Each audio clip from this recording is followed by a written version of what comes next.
সাধারণ সব তরকারি আজকে হয়েছে, এত সব শাক সবজি মাছের আইটেম যে আমি কোনটা খাবো কোনটা রাখবো খুঁজে পাচ্ছি না। দেখুন ট্যাংরা মাছটা, দেখুন কত বড় ট্যাংরা মাছ একদম।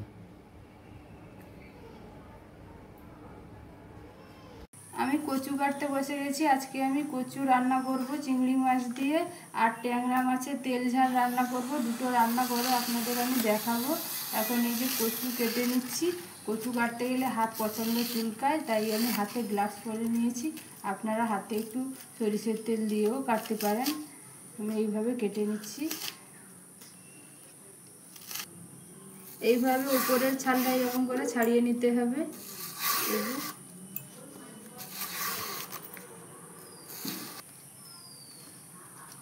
এই যে কেটে নিচ্ছি আমি এইভাবে।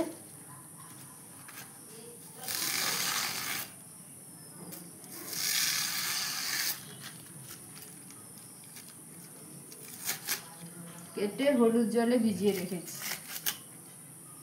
হলুদ জলে ভিজিয়ে রেখেছি।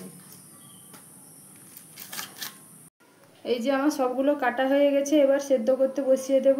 এতগুলো কিন্তু থাকবে না, জোরে একদম কম হয়ে যাবে। নুন আর অল্প একটু হলুদ দিয়ে সেদ্ধ করে নেব। হলুদ। আমার বাড়িতে গরম মশলা করার জন্য আমি যেই যেই মশলাগুলো আনি দেখে নিন। এগুলো দারচিনি, লবঙ্গ, এলাচ, তারপরে জয়িত্রী, কালো এলাচ, সব রকম মশলা এনে আমি এগুলোকে ভেজে নিই। আমি সাধারণত বাজার থেকে গুঁড়ো যে গরম মশলাটা পাওয়া যায় সেটা কিন্তু আমি কিনি না। আমি সবসময় যেন গরম মশলাটা, গোটা গরম মশলা কিনে এনে ভেজে তাকে এভাবে গুঁড়া করে নিই। দেখুন সব রকম মশলা দিয়ে ভেজে নিই।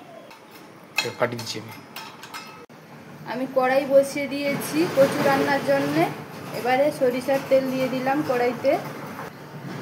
শুকনো লঙ্কা দুটো দিয়ে দিলাম, আর তেজপাতা দিয়ে দিলাম, কালো জিরে,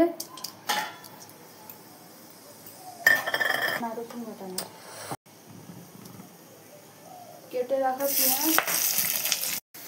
দেখুন পেঁয়াজগুলো ভাজা হয়ে গেছে। এবারে রসুন বাটা দিয়ে দেবো।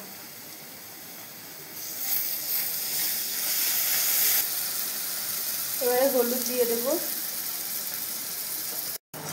এবারে ভেজে রাখা চিংড়ি মাছগুলো দিয়ে দেবো। এবার সেদ্ধ করে রাখা কচুগুলো দিয়ে দেবো। আমি চিনি দিয়ে দিলাম,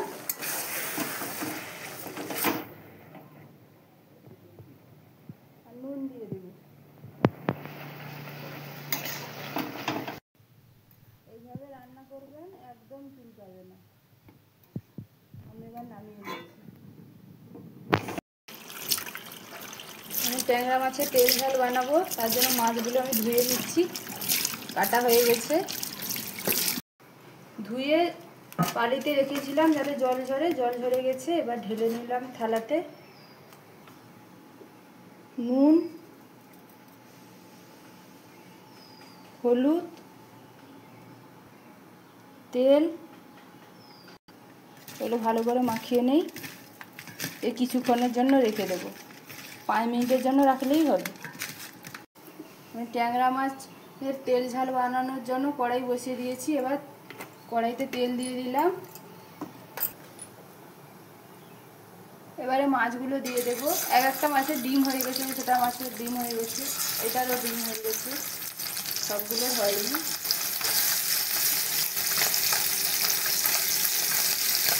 মাছগুলো ভাজা হচ্ছে, ততক্ষণে আমি একটা মশলা বানিয়ে নিব। শুকনো লঙ্কা দিয়ে দিলাম, জিরে দিয়ে দিলাম পরিমাণ মতো, আর দিয়ে দেবো আদা।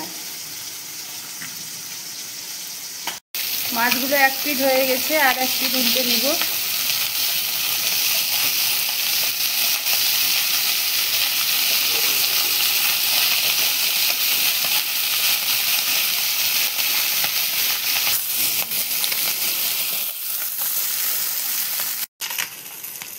মাছ ভাজা হয়ে গেছে, সবগুলো ভাজা হয়ে গেছে।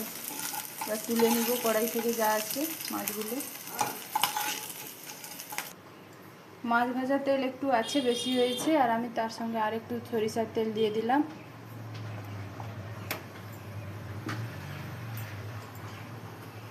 পেঁয়াজ বাটা দিয়ে দেব,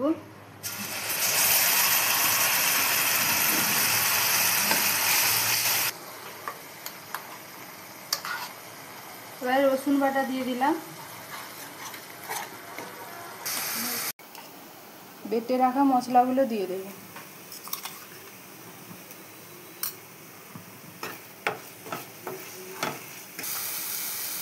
হলুদ, টমেটো,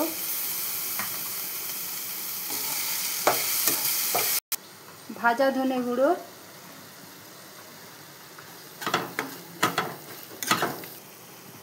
এবারে ভেজে রাখা মাছগুলো দিয়ে দেব,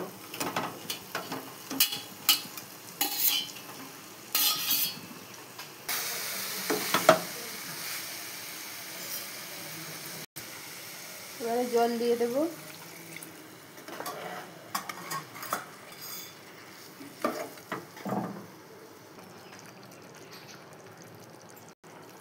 নুন দিয়ে দেব,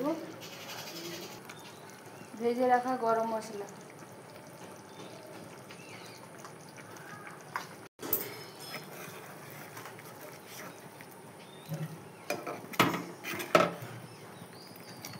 রান্না হয়ে গেছে, এবার নামিয়ে নিব। রান্না আমার কমপ্লিট এখন হয়ে গেছে, আমাদের রান্না কমপ্লিট, আমি খেতে বসে গেছি। দেখুন আমাদের আজকের মেনুটা দেখে নিন। কুঁদরি ভাজা, এই যে ট্যাংরা মাছের তেল ঝাল, দেশি ট্যাংরা, একদম বাড়ির ট্যাংরা, মানে আমার ঘরের পুকুরের ট্যাংরা। আচ্ছা, আর একটা হচ্ছে গিয়ে এটা সবজি, আর হচ্ছে গিয়ে চিংড়ি মাছ আর কচু শাকের তরকারি, তারপরে রুই মাছের সর্ষে ঝাল, আর যেটা হচ্ছে আরেকটা হচ্ছে এটা কে কে খেয়েছেন এর আগে, এর রেসিপি আমি দেখিয়েছিলাম, এর কিন্তু রেসিপি আমি অলরেডি দেখিয়েছি, তো আজকে আর এর রেসিপি দেখালাম না। তো এটা কে কি খেয়েছেন আমাকে অবশ্যই কমেন্ট করে জানান।